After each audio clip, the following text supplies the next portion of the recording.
Hey cuties, what's going on? In this video, we're here to talk about stats. I've been getting a lot of questions about what my stats and stuff are again. A couple people asked about different what are different stats used for and what they're best for or whatever. So I'm just gonna pretty much try to break down and explain everything. That way I can hopefully stop all the questions, but I feel like next video I'll decide to post after this. It's still gonna be somebody, oh, what's your stats? Oh, what's stats used for this? Blah, blah, blah, blah. So I'm pretty much just gonna go through my stats and kind of break down what each stat is used for and what characters are good with what stats or whatever. So, firstly, attack and health. These two are like the base stats you get on every card. These ones do not change depending on like stat bonuses or whatever. These are solely just based on like your card's stats, like the attack and health. They're all just stacked up with all three of those cards. So that will not move unless you change like your level of card or whatever, or rarity of card. Otherwise, if you have 3 max legendaries level 61, these two will not stay the same. They only get boosted by the attack percent and health percentage modifiers. So if you get like, see here, I got like 35% attack. 35% of my normal attack is boosted. Because of the substat, I get this right here plus 35% of whatever this attack stat is. So let me pull out my calculator real fast. 35% of 2646, which is going to do that. I think it's divided by 0.35. I think that's the math for it. So that's an extra. No, that is not it. It might be multiplied then. 2646 times 0.35. Yeah, that's an extra 926 attack. So it's pretty much with this 35% attack, it's like I have 3500 pretty much. 3600. So that's pretty much what that's for, and the health is boosted by this HP. So this plus 20%, 23% of whatever this is, it's probably like around 250, something like that. So like 12,000 health, and then plus that, plus the whatever I have on an accessory. Yeah, you'll see. Well, actually, plus the 23%, it's probably whatever this is, because the accessory has like the substat bonus, whatever on it too. So that's pretty much just explaining that. Those don't really change. I guess if you want to do more damage, you could have an attack stat, but I recommend just mainly trying to build up your crit chance and crit damage first, and then get your attack later. Since these two are more important, we'll get into that. Next stat is boss damage. It's just pretty self-explanatory. If you want to do more damage, like say you're going through the dimension, you handle the mobs pretty fine or whatever. And you want to like kill like the mini boss and the final boss faster, or even like you want to do more damage in raid, you want to try to stack as much boss damage as you can. So the accessory you should use are the shrines and the tiger cub. The only ones that have boss damage are the shrines and the tiger cub. So if you want to do more damage to bosses or raid boss, you want to grab a good shrine you have with crit chance, crit damage, and attack, or at least 2 out of the 3, or grab a tiger cub with like at least 2 out of the 3. And that way you can do 10% more boss damage. So it will be pretty much your attack, like whatever your attack stat is, plus the extra 10%. And crit chance. Crit chance is all around good, because the more crit chance you have, the more chances is pretty much self-explanatory, the more you will crit. And characters that are really good, depending on how you crit, is Ryuko, because her decapitation, when that crits, I think I do like 80,000 damage with just that. Gojo's ult does like 300k for me when he crits. Bakugo can one-shot mobs if his his catapult crits. Like just about anybody that crits does an absurd amount of damage.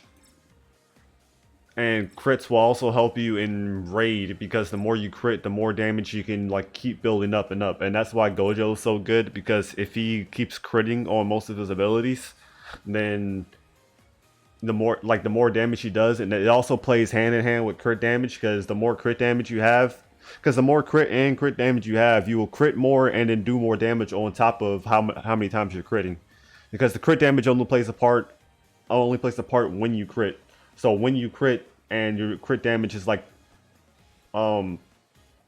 like over 100% or whatever, you will do double the damage at that point.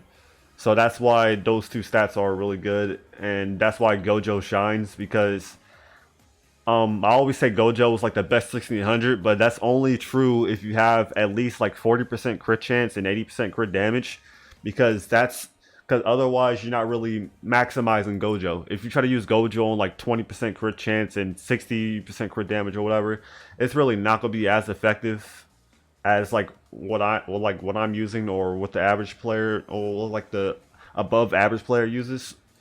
So when people try to say Gojo's bad or whatever, their stats are honestly just not up to par, and that's why they really can't bring out the true strength in Gojo. But yeah, that's why I find Gojo so good. Like you've seen the videos, because of the high crit chance, I crit up most of the time, and then I pretty much do over double my damage, my normal damage with the ult. So yeah, pretty good. XP substat is pretty self-explanatory. Whatever your level are, I don't know what the exact rates are for each level, but whatever XP you get is boosted by the percentage of your substat. So if anybody has like the actual like the XP sheet for each level, whatever, and if you can somehow find that, you can just, whatever your XP bonus is, you can just times that by the XP you get for each level, and then you can try to figure that out. Gold, nope, it does. The gold one doesn't really matter. If you're really that desperate for gold, just run through dungeons and time challenges and sell your cards. That's all I can really say. This gold stat bonus really doesn't matter. HP regen. So I think the default HP regen is maybe like 100, something like that. I don't know if it goes up scaling with your HP or what, but I'm just gonna assume it's 100. So plus 104%. Actually, no, it's not 100. I'm pretty sure it scales with your HP. I think I regen like 500, like a little bit over 500. So since my HP is what it is, I'll say the HP regen is like 250 default where my HP is at. And then since I got the extra 100%, it gives me like a little bit over 500. So you just have to, if you want to find out your base HP regen, just take off everything with HP regen, like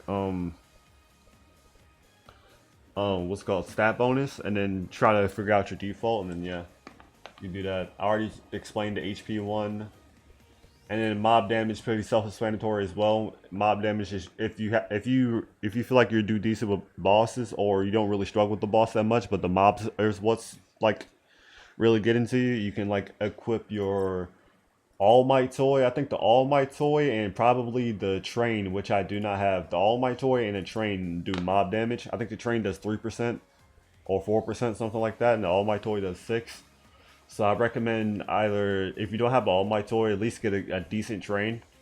A train with like attack and crit chance, or attack and crit damage, or maybe just crit chance and crit damage if both of them are high.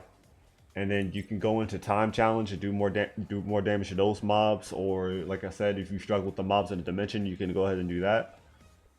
But yeah, overall, so like if you want to do good in time challenge, I recommend like All Might toy with attack, high crit damage, and high crit chance at least, or at least just decent.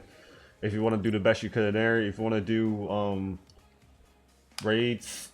If you do not have a good Tiger Cub with attack, crit chance, and crit damage, at least get a shrine with one of those three.